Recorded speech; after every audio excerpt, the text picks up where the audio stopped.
শুধু চুরিই করলেন, তো কাজ তো আর হলো না। বিগত সরকারের উদ্দেশ্যে এটা আমার বলা। মুড়ি মুরগির মতো লগ্নিকারীদের ডেকে ঘটা করে বিশ্ববঙ্গ বাণিজ্য সম্মেলন বা লোক দেখানো ছবি তোলার দিন শেষ। নতুন শিল্প ও বাণিজ্য মন্ত্রী তাপস রায়ের যোগদানের পর বহু বিনিয়োগের প্রস্তাব আসতে শুরু করেছে নবান্নে। তবে গত সরকারের মতো মিথ্যাচার আর ফটো সেশন না করে প্রকৃতপক্ষে কারা বাংলায় কাজ করতে আসছেন তা যাচাই করতে শিল্প সচিব বন্দনা যাদবের নেতৃত্বে একটি বিশেষ স্ক্রিনিং টিম তৈরি করে দিয়েছেন মুখ্যমন্ত্রী। তৃণমূলের পুরনো নীতিকে তোপ দেগে মুখ্যমন্ত্রী স্পষ্ট জানান, কোনো ল্যান্ড ফ্রড, ব্যাংক ফ্রড বা মানি লন্ডারিং এর তদন্ত চলছে এমন কোনো সংস্থাকে যেমন ছাড় দেওয়া হবে না, তেমনি স্রেফ জমি নিয়ে ফেলে রাখার চক্রান্ত বরদাস্ত করবে না নতুন সরকার। আমি বিগত সরকারের মতো মিথ্যাচার আর ফটো সেশন করতে চাই না। আমার কাছে লিস্ট রয়েছে।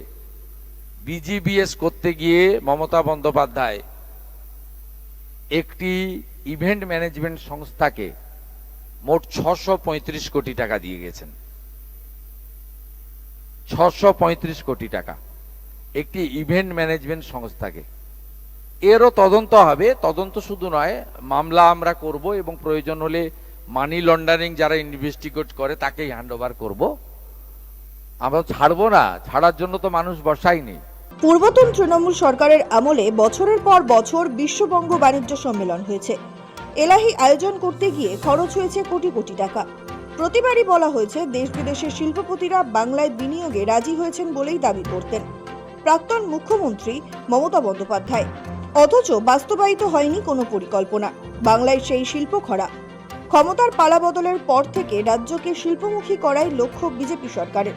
তবে বিশ্ববঙ্গ বাণিজ্য সম্মেলনের নামে 635 কোটি টাকা কোন খাতে কত খরচ হয়েছে তার তদন্ত হবে বলেই জানিয়ে দিলেন মুখ্যমন্ত্রী শুভেন্দু অধিকারী। শুভেন্দু বলেন, বিশ্ববঙ্গ বাণিজ্য সম্মেলন করতে গিয়ে ইভেন্ট ম্যানেজমেন্ট সংস্থাকে 635 কোটি টাকা দিয়ে গিয়েছেন মমতা বন্দ্যোপাধ্যায়। ছাড়া যাবে না, তদন্ত হবে। আমার কাছে লিস্ট রয়েছে।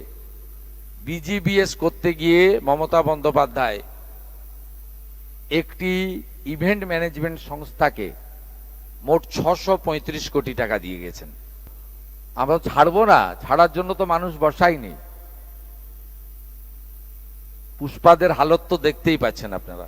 তবে বাংলায় আগামী দিনে শিল্পোন্নয়ন হবে বলেই আশ্বাস মুখ্যমন্ত্রীর। তিনি বলেন, শিল্প বিনিয়োগ ছাড়া রাজ্যের উন্নয়ন সম্ভব নয়। শিল্প দপ্তরের টিম ভালো রয়েছে। ইতিমধ্যে বহু প্রকল্প এসেছে, সেগুলি খতিয়ে দেখার জন্য শিল্প সচিবের নেতৃত্বে টিম গঠন করে দেওয়া হয়েছে।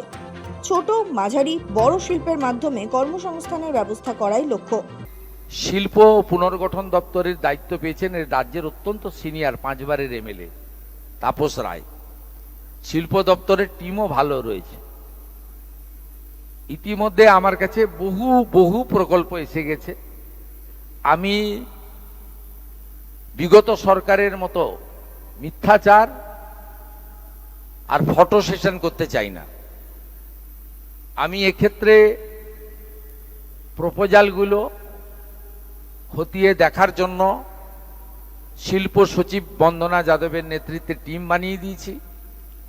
সংশ্লিষ্ট দপ্তরে মন্ত্রী এতদিন ছিলেন না, গত 2-3 দিন হলো মন্ত্রী জয়েন করে গেছেন।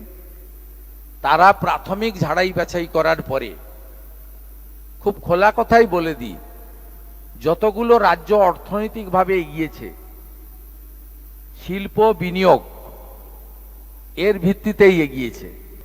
আমরা ছোট, মাঝারি এবং বড় প্রসেসিং ইউনিট, ইন্ডাস্ট্রি করতে পারি, তার মধ্য দিয়ে কর্মসংস্থান করা। যে শিল্পপতিরা বিনিয়োগের ইচ্ছা প্রকাশ করছেন তাদের যাচাই করে দেখে নিতে চান মুখ্যমন্ত্রী। আমরা দেখে নিতে চাই শুধুমাত্র মুখ্যমন্ত্রীর সঙ্গে দেখা করে ফুল দিয়ে ছবি তোলার জন্য তারা আসছেন না প্রকৃতপক্ষে কিছু করতে চাইছেন।